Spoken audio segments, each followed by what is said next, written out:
Ya nggak bisa sembarangan, Mas. Masa produk demokrasi kita itu diganti dengan orang sembarangan. Selamat datang di TPS 3521. Kita ngobrol bareng tentang pemilu di TPS 3521.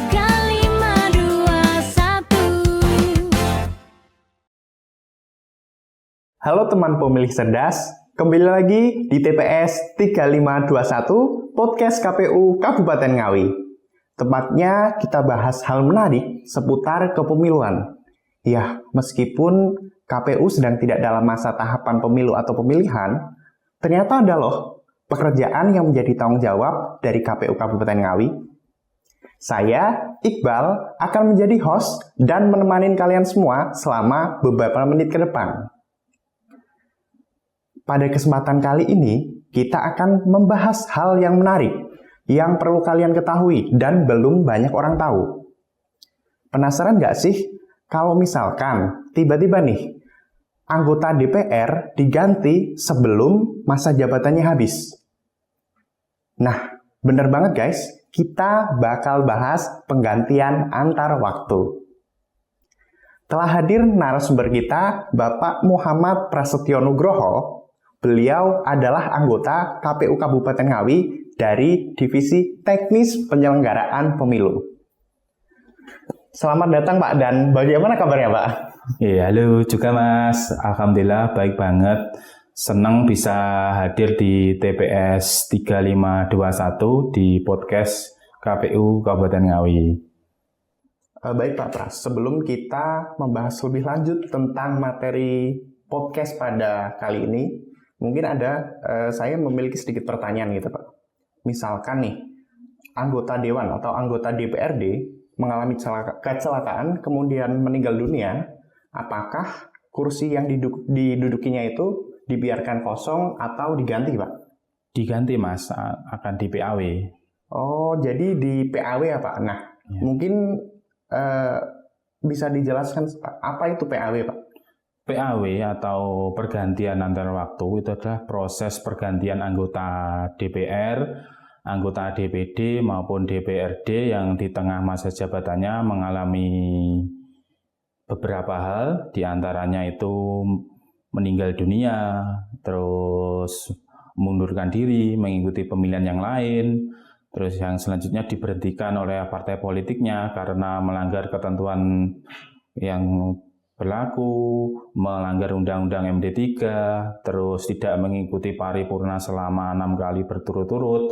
Nah, supaya kekosongan kursi Dewan itu tidak mengganggu kinerja Dewan, maka dilakukanlah proses pergantian antar waktu. Siapa sih Pak yang bisa jadi calon pengganti dalam PAW ini? Apakah misal saudara atau kerabatnya, atau mungkin harus dari partai yang sama, atau misal ketika ada orang mau menggantikan itu bagaimana pendaftarannya Pak? Ya nggak bisa sembarangan Mas. Masa produk demokrasi kita itu diganti dengan orang sembarangan. Nah, jadi gini Mas, calon pengganti itu diambil dari daftar calon tetap atau DCT dari partai politik yang sama, dari daerah pemilihan yang sama juga. Umumnya yang diambil adalah calon pengganti dengan perolehan suara terbanyak berikutnya setelah anggota DPR yang diganti atau DPAW. Selain itu, calon pengganti itu juga harus masih memenuhi syarat sebagai calon anggota DPRD. Jadi begitu ya Pak, terkait ketentuan siapa yang bisa menggantikan sebagai calon PAW gitu ya Pak? Iya. Tadi kan udah dijelasin ya Pak, kalau misal calon pengganti antar waktu ini dari DCT dan juga partai politik yang sama gitu Pak. Nah, kalau boleh tahu bagaimana sih Pak mekanisme PAW ini dari KPU itu sendiri Pak? Jadi gini mekanismenya. Yang pertama, partai politik itu mengajukan usulan pergantian anggota DPRD kepada pimpinan DPRD. Nah, setelah itu DPRD itu meneruskan usulannya ke KPU untuk dilakukan verifikasi pengganti, kalau diperlukan juga melakukan klarifikasi lebih lanjut. Selanjutnya, setelah dilakukan verifikasi, KPU itu menetapkan calon pengganti antar waktu dan mengirimkan hasilnya itu ke DPRD. Nah, dalam mengirimkan hasil ini KPU itu mempunyai waktu 5 hari. Nah, selanjutnya yang terakhir dilakukanlah proses pelantikan dari calon pengganti antar waktu tersebut. Oh, jadi seperti itu Pak ya Pak, mekanisme yang pertama dari usulan sampai nanti akhirnya dilantik gitu ya Pak? Iya, KPU mempunyai waktu 5 hari kerja.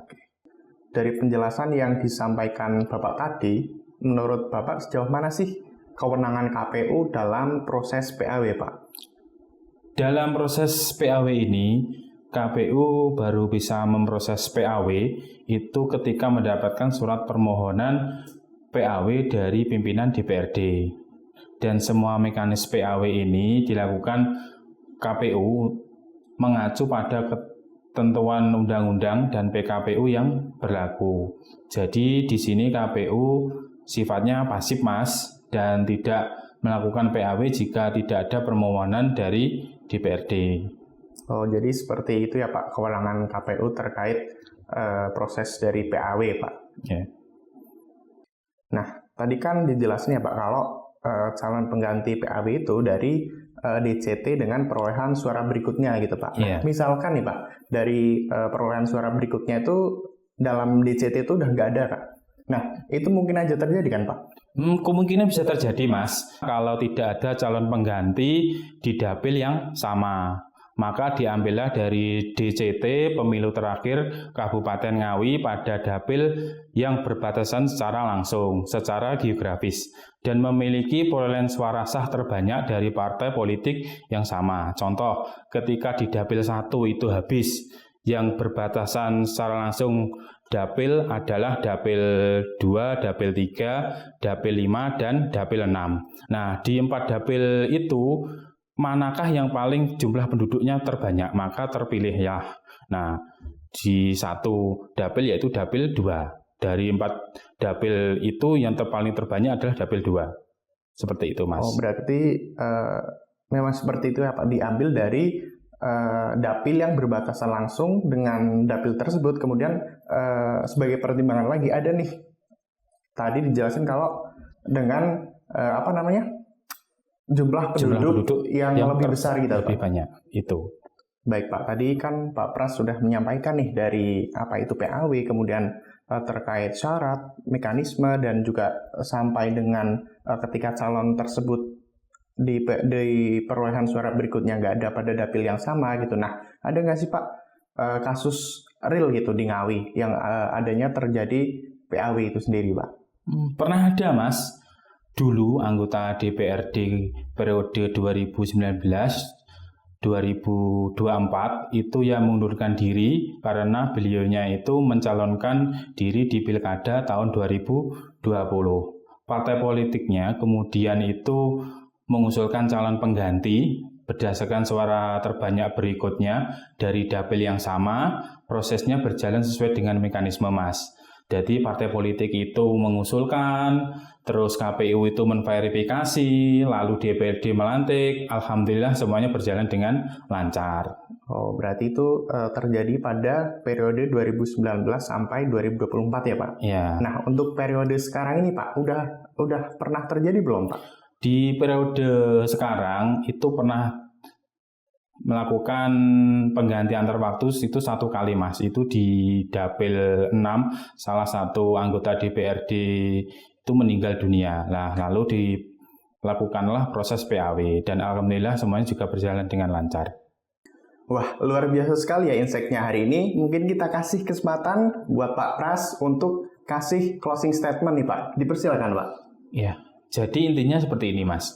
Pergantian antar waktu itu bukan sekedar mengganti kursi kosong di DPRD, tapi bagian dari menjaga keberlangsungan fungsi perwakilan rakyat. KPU berkomitmen menjalankan proses ini secara transparan, secara profesional, dan sesuai regulasi, agar pemilu tetap dihormati dan dipercaya masyarakat. Dan perlu diketahui bahwa proses PAW ini tidak dipungut biaya sedikit pun alias gratis. Nah, jadi begitu teman-teman closing statement dari Pak Pras nih. Saya ucapkan terima kasih Pak telah menjadi narasumber pada podcast kali ini Pak. Nah, buat kalian jangan lupa untuk ikuti media sosial KPU Kabupaten Ngawi untuk mendapatkan info menarik selanjutnya. Dan saya sebagai host pamit undur diri. Wassalamualaikum warahmatullahi wabarakatuh. La la